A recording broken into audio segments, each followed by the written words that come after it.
बच्चों, कैसे हैं आप सब? आशा करते हैं आप बहुत अच्छे होंगे, स्वस्थ होंगे और अपनी अपनी पढ़ाई में व्यस्त होंगे। तो चलिए बच्चों, हम आज का अपना पाठ शुरू करते हैं। आज का हमारा पाठ है जल ही जीवन है। पाठ की बात। माँ, मैं नहाने जा रहा हूँ। ठीक है, पर तुम कितनी देर से यही कर रहे हो और पानी व्यर्थ बहे जा रहा है। तो क्या हुआ, जा रहा हूँ, अभी बस 5 मिनट। और तुम आराध्या, तुम कितनी देर से ब्रश कर रही हो? तुम्हारा अभी तक ब्रश नहीं हुआ, तुमने भी नल व्यर्थ में ही खुला छोड़ रखा है। माँ, बस माँ, थोड़ी देर, तुम दोनों कब से यही कर रहे हो। जब तुम्हें पीने के लिए भी पानी नहीं मिलेगा ना, तब तुम्हें पानी के मूल्य का पता चलेगा। बच्चों, तुम दोनों को मैंने पहले भी समझाया था कि पानी को व्यर्थ मत बहने दिया करो। ठीक है माँ, हमें माफ़ कर दो, आगे से हम कभी भी पानी व्यर्थ नहीं बहाएंगे। देखो, समझो और करो। जल है तो कल है, इस बात को हम सब जानते हैं। हमें जल की बचत के लिए नीचे दी गई बातों का ध्यान रखना चाहिए। अब इनके बारे में जानें। हमें जितना पानी पीना है उतना ही पानी गिलास में लेना चाहिए। फलों व सब्जियों के धोने में प्रयोग हुए पानी को पौधे में डालना चाहिए। गाड़ी अथवा फर्श आदि को धोने के लिए पाइप की जगह बाल्टी का प्रयोग करना चाहिए। पौधों को पानी देने के लिए वाटरिंग कैन का प्रयोग करना चाहिए। बरसात के पानी को प्रयोग में लाने का प्रयास करना चाहिए। आओ पाठ पढ़ें। तो चलिए बच्चों, अब हम पाठ पढ़ते हैं। किसी ने सत्य ही कहा है, जल ही जीवन है। वास्तव में जल ही हमारे जीवन का आधार है। इसे सही साबित करने के लिए मैं आपको अपने साथ हुई एक सच्ची घटना के बारे में बताता हूँ। गर्मियों के दिन थे। मैं स्कूल के बाहर धूप में खड़ा अपनी माँ का इंतजार कर रहा था। धूप बहुत तेज पड़ रही थी। ऐसा लग रहा था मानो सूरज की किरणें शरीर को चीरते हुए अंदर घुस जाएंगी। प्यास के कारण मेरा बुरा हाल था। तो बच्चों, इस पाठ में लेखक पानी का महत्व को बताते हुए अपने जीवन की सच्ची घटना बता रहा है। और वो बताते हुए कह रहा है कि गर्मियों का समय था और छुट्टी के बाद वो स्कूल के बाहर खड़ा था, अपनी मम्मी का इंतजार कर रहा था। और धूप इतनी तेज थी कि ऐसा लग रहा था कि शरीर को चीर के, मतलब कि शरीर के आर पार जा रही थी। ऐसा लग रहा था धूप अंदर घुस जा रही है। प्यास, उसे बहुत तेज से प्यास लगी हुई थी। मैंने विद्यालय के अंदर वापस जाना चाहा, लेकिन चौकीदार ने ताला लगा दिया था। देखते ही देखते कुछ समय में माँ आ गई। मैंने झट से माँ से पानी मांगा, लेकिन माँ के पास भी पानी नहीं था। वहीं विद्यालय के सामने एक आइसक्रीम वाला खड़ा था। माँ ने मुझे आइसक्रीम खरीद कर दी, परंतु आइसक्रीम खाने के बाद भी मेरी प्यास नहीं शांत हुई। अब भी मेरा मन पानी पीने का ही था। मैंने फिर पानी मांगा। माँ परेशान हो गई और बोली, तरुण बेटा, घर पहुँचते ही तुम्हें पानी पिलाऊंगी। परंतु मेरा गला सूख रहा था। तो लेखक को इतनी प्यास लगी हुई थी कि ऐसा लग रहा था कि उसकी जान निकल जाएगी। तभी फिर थोड़ी देर में उसकी माँ आ जाती हैं और वो जब स्कूल अंदर जाना चाहता है तो चौकीदार ताला लगा देता है, तो वो अंदर भी नहीं जा पाता है। फिर वो उसकी माँ आती है तो वो अपनी माँ से बोलता है पानी के लिए। उसकी माँ भी पानी नहीं लाई थी, तो वो एक आइसक्रीम वाले के पास जाकर उसको आइसक्रीम खिलाती हैं। लेकिन आइसक्रीम खाकर भी लेखक की प्यास नहीं बुझती और वो फिर भी पानी के लिए बोलता है। तो उसकी माँ कहती है कि बेटा, हम घर चलकर तुम्हें सबसे पहले पानी पिलाएंगे। मैंने फिर से पानी मांगा। वहाँ से एक दूधिया दूध लेकर जा रहा था। माँ ने उससे थोड़ा सा ठंडा दूध लेकर मुझे पीने को दिया। मैंने ठंडा दूध पी लिया, लेकिन उससे भी मेरी प्यास न बुझी। माँ भी मुझे प्यासा देखकर बहुत दुखी थी। तभी रास्ते में मैंने देखा कि एक पानी की टंकी से धारा प्रवाह पानी बह रहा था। तो जब उसकी प्यास तब भी नहीं बुझती है, तो माँ कहती है कि घर चल के पानी पिलाऊंगी। तो फिर से वो पानी मांगता है लेखक। तभी एक दूधिया दूध लेकर जा रहा था, तो उससे माँ उसको ठंडा दूध लेकर उसको देती हैं, लेकिन फिर भी उसकी प्यास नहीं बुझती है। तो उसको देख के माँ दुखी हो जाती हैं। तब तक वो देखता है कि एक टंकी जा रही थी और उससे धारा प्रवाह, मतलब उससे लगातार पानी गिरे जा रहा था। अब बताओ, लेखक ने दूध कहाँ से पिया? तो लेखक ने दूध दूधिये से लेकर पिया। मैं खुश होकर तुरंत टंकी की ओर भागा और जी भरकर पानी पिया। जैसे ही पानी मेरे शरीर के अंदर गया, मेरे अंदर एक ऊर्जा सी आ गई। मैं अपने आप को प्रसन्न महसूस करने लगा। उस दिन मुझे एहसास हुआ कि पानी की जगह कोई नहीं ले सकता। तो जब वो देखता है कि टंकी से लगातार पानी गिर रहा है तो वो टंकी के पीछे भागता है और पानी पी लेता है। जब उसकी प्यास बुझती है तो उसको ऐसा लगता है कि उसके शरीर में एक नई ऊर्जा आ गई है और वो बहुत खुश हो जाता है। तब उस दिन लेखक को समझ में आता है कि पानी की जगह और कोई चीज़ नहीं ले सकती है। हम दूध पी लें, आइसक्रीम खा लें या कोई जूस पी लें, लेकिन जब हमें प्यास लगी है तो हम केवल प्यास पानी से ही बुझती है।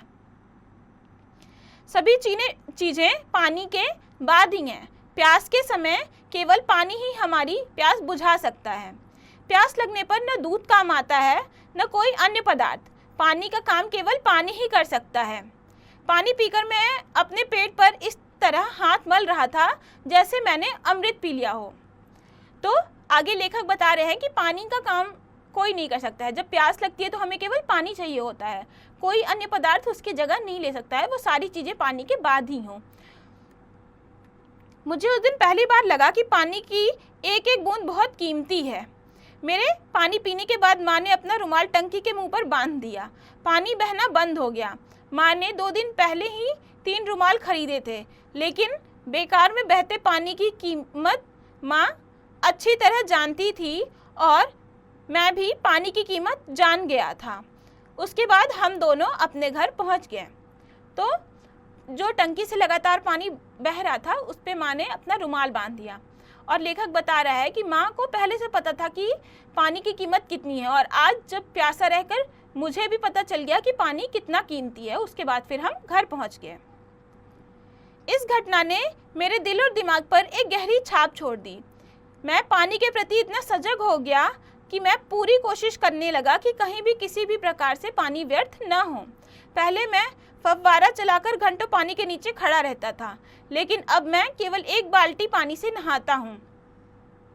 दांत साफ करने के लिए भी नल खुला नहीं छोड़ता। जितना हो सके कम से कम पानी का प्रयोग करता हूँ। फिर लेखक बता रहा है कि पहले वो पानी के प्रति इतना सजग नहीं था, लेकिन अब वो प्रयास करता है जिससे पानी व्यर्थ न हो जाए। जैसे कि वो थोड़े से 1 बाल्टी पानी में नहा लेता है, वो फव्वारा खोलकर उसके नीचे नहीं खड़ा रहता, वो ब्रश करने के लिए भी मग में पानी लेकर ब्रश कर लेता है। आगे है, अब बताओ माँ ने 2 दिन पहले क्या खरीदा था। तो माँ ने 2 दिन पहले 3 रुमाल खरीदे थे। नहाने धोने आदि के उपयोग में लाया गया पानी भी व्यर्थ नहीं बहने देता।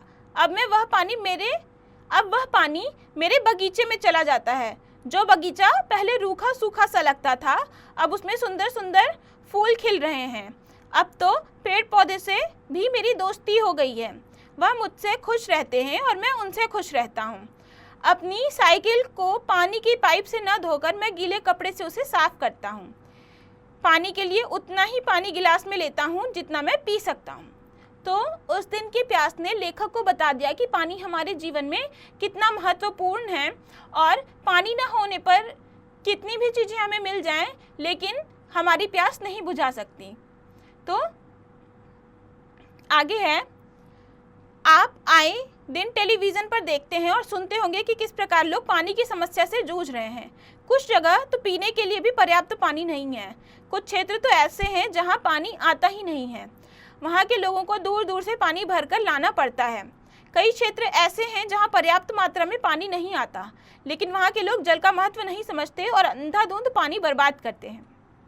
फिर लेखक बता रहे हैं कि आप हमेशा टेलीविज़न पर देखते होंगे कि कई क्षेत्र ऐसे हैं जहां पानी नहीं है, कुछ ऐसे हैं जहां पीने के लिए भी पानी नहीं है, और कुछ ऐसे हैं कि जहां पानी की कमी है, लेकिन फिर भी लोग पानी के महत्व को नहीं समझते हैं और पानी बर्बाद करते हैं। कल ही टेलीविज़न पर एक पत्रकार महोदय कह रहे थे कि इस बात के साफ संकेत दिखाई दे रहे हैं कि धरती में पानी का स्तर लगातार नीचे जा रहा है। यह कहना भी गलत ना होगा कि कुछ वर्षों बाद पानी धीरे धीरे समाप्त होने की ओर है। यह बात सुनकर तो मेरे पैरों के नीचे की जमीन ही खिसक गई। मैं इस सोच में पड़ गया कि यदि सचमुच ऐसा हो गया तो हम जीवित कैसे रहेंगे। पानी के बिना तो जीवन असंभव है। फिर लेखक बता रहे हैं कि कल उन्होंने टेलीविज़न पर देखा कि एक पत्रकार महोदय बता रहे थे कि पानी का स्तर जो है वो धीरे धीरे कम हो रहा है। तो कुछ समय पश्चात, मतलब एक समय ऐसा आएगा कि पीने के लिए ही पानी नहीं बचेगा। तो ये सुनकर लेखक को बहुत आश्चर्य होता है कि जब पानी ही नहीं रहेगा तो हम जीवित कैसे रहेंगे। तो उसे बहुत दुख होता है इस बात का। अतः मैं अपनी तरफ से पूरी कोशिश कर रहा हूँ कि पानी का संरक्षण करूँ और किसी भी कीमत पर पानी को बर्बाद ना होने दूँ। मैं आप सबको भी यही समझाना चाहता हूँ कि आप सब मेरी बातों को समझें और जल को व्यर्थ न बहाएं, अपितु जल संरक्षण के नए नए उपायों पर विचार करें व उन्हें अपनाएं। हम सभी जल के महत्व को समझें और उसका सदुपयोग करें। फिर लेखक बता रहा है कि तो मैं आपको यही लेखक हमको समझाते हुए कह रहा है कि आपको जल की बर्बादी को रोकना चाहिए और जल संरक्षण के उपायों को ढूंढने चाहिए, और अगर हमारे पास उपाय हैं तो हमें उन उपायों को उपयोग करना चाहिए और जल का संरक्षण करना चाहिए। गिरते जल स्तर की समस्या पर गंभीरता से विचार करें और जल को प्रदूषित न करें। यदि आप भी जल को जीवन मानते हैं तो मेरे साथ यह शपथ लीजिए कि मैं जीवन भर जल को कभी व्यर्थ बहने नहीं दूंगा और हमेशा जल का सदुपयोग करूंगा। अंत में लेखक कहते हैं कि अगर आपको भी लगता है कि जल हमारे लिए उतना ही आवश्यक है जितना हमारे लिए जीवन आवश्यक है, तो उनके साथ शपथ लीजिए कि आप जल को कभी भी व्यर्थ नहीं करेंगे। रोचक बात, हमारे देश में किसी प्यासे को पानी पिलाने के कार्य को पुण्य का काम समझा जाता है। पुराने समय में राजा महाराजा अपनी प्रजा की प्यास बुझाने के लिए जगह जगह पर पानी के प्याऊ बनवाते थे। अभ्यास, तो चलिए बच्चों, हम इस पाठ के अभ्यास को करते हैं। श्रुतलेख, विद्यालय, चौकीदार, आइसक्रीम, प्रसन्न, पदार्थ, अमृत, व्यर्थ, क्षेत्र, प्रदूषित, संरक्षण। मौखिक, निम्नलिखित प्रश्नों के उत्तर बताइए। क, जल को क्या माना गया है? तो बच्चों, जल को जीवन माना गया है। ऐसे ही आप पाठ पढ़ें और बाकी प्रश्नों के उत्तर दें। आगे है बहुविकल्पीय प्रश्न। OMR शीट में सही गोले को भरिए। नोट, गोले में रंग भरने के लिए पेंसिल का प्रयोग कीजिए। गोले को सावधानी पूर्वक व पूरा रंगिए। क, तरुण का किसके कारण बुरा हाल था? भूख के, प्यास के, गर्मी के? तो तरुण का प्यास के कारण बुरा हाल था। इसमें दूसरा विकल्प सही है, तो हम OMR शीट में दूसरे गोले को भरेंगे। ऐसे ही आप बाकी के प्रश्नों में भी सही विकल्प ढूंढिए और OMR शीट को भरिए। आगे है लिखित। पहला प्रश्न है, कोष्ठक में से सही शब्द चुनकर रिक्त स्थान भरिए। क, जल ही रिक्त स्थान है। जीवन, बर्बादी, तो जल ही जीवन है। ऐसे ही आप बाकी के रिक्त स्थान भी कोष्ठक में से सही शब्द चुनकर भरेंगे। दूसरा प्रश्न है, निम्नलिखित वाक्यों को पाठ के क्रमानुसार लगाइए। तो ये वाक्य दिए गए हैं जिन्हें आपको पाठ के क्रमानुसार लगाना है। हम सभी जल के महत्व को समझें और उसका सदुपयोग करें। देखते ही देखते कुछ समय में माँ आ गई। माँ ने 2 दिन पहले ही 3 रुमाल खरीदे थे। मैं खुश होकर तुरंत टंकी की ओर भागा और जी भर पानी पिया। गर्मियों के दिन थे, तो पहले इसमें जो ये 5वां है ये पहले क्रम में होगा। ऐसे ही आपको बाकी वाक्यों को भी क्रमानुसार व्यवस्थित करना है। तीसरा प्रश्न है, सही मिलान कीजिए। क, ऊर्जा, तो ऊर्जा का होगा शक्ति। ऐसे ही आपको बाकी के भी शब्दों का सही मिलान करना है। चौथा प्रश्न है, निम्नलिखित प्रश्नों के उत्तर दीजिए। क, जल को जीवन क्यों कहा गया है? तो बताइए बच्चों, क्यों कहा गया है? क्योंकि जल के बिना जीवन संभव नहीं है, इसीलिए जल को जीवन कहा गया है। ऐसे ही आपको बाकी के प्रश्नों के भी उत्तर देने हैं। आगे है भाषा की बात। पहला प्रश्न है, निम्नलिखित शब्दों के पहले प्र जोड़कर नए शब्द बनाइए और उनसे एक एक वाक्य भी बनाइए। ये यहाँ शब्द दिए गए हैं जिनके आगे प्र जोड़कर शब्द बनाने हैं और फिर उनका वाक्य प्रयोग करना है। जैसे दूषण, तो दूषण के पहले प्र जोड़ेंगे तो होगा प्रदूषण। तो प्रदूषण से हम वाक्य बनाएंगे कि आज के समय में नई तकनीकियों से हमारे वातावरण में प्रदूषण फैल रहा है। ऐसे ही आपको बाकी के भी शब्द बनाने हैं और फिर उनका वाक्य में प्रयोग करना है। दूसरा प्रश्न है, निम्नलिखित वाक्यों में से सर्वनाम शब्द छांटकर लिखिए। क, जल ही हमारे जीवन का आधार है। तो इसमें सर्वनाम शब्द है हमारे, तो हम यहाँ हमारे लिखेंगे। ऐसे ही आपको बाकी के भी वाक्यों में से सर्वनाम शब्द छांटने हैं और उनको लिखना है। तीसरा प्रश्न है, निम्नलिखित शब्दों का प्रयोग करके वाक्य लिखिए। विद्यालय, तो ये शब्द दिए गए हैं बच्चों जिनका हमें प्रयोग करके वाक्य बनाना है। जैसे विद्यालय में हमें शिक्षा प्राप्त होती है। ऐसे ही आपको बाकी शब्दों से भी वाक्य बनाने हैं। फिर है, आप क्या करते यदि। लेखक को स्कूल से घर पहुंचने तक के रास्ते में कहीं भी पीने के लिए पानी नहीं मिलता, तो आप क्या करते, ये आपको खुद से बताना है। फिर है, यह भी करो। जल है तो कल है, इस विषय पर एक लेख लिखिए और अपनी अध्यापिका को दिखाइए। यह आपको खुद से करना है, एक लेख लिखना है। दूसरा है दिए गए स्थान पर जल संरक्षण संबंधी कुछ नारे अथवा स्लोगन लिखिए। तो ये भी आपको खुद से करना है, आपको कुछ स्लोगन और नारे लिखने हैं जो कि जल संरक्षण से संबंधित हो। तो बच्चों ये पाठ यहाँ ख़त्म हुआ। हमने इस पाठ में पढ़ा कि जल हमारे जीवन के लिए कितना आवश्यक है और उसके बिना हमारा जीवन असंभव है। तो अब आप इस पाठ को पढ़िए, समझिए और इसके बचे हुए अभ्यास को खुद से कीजिए।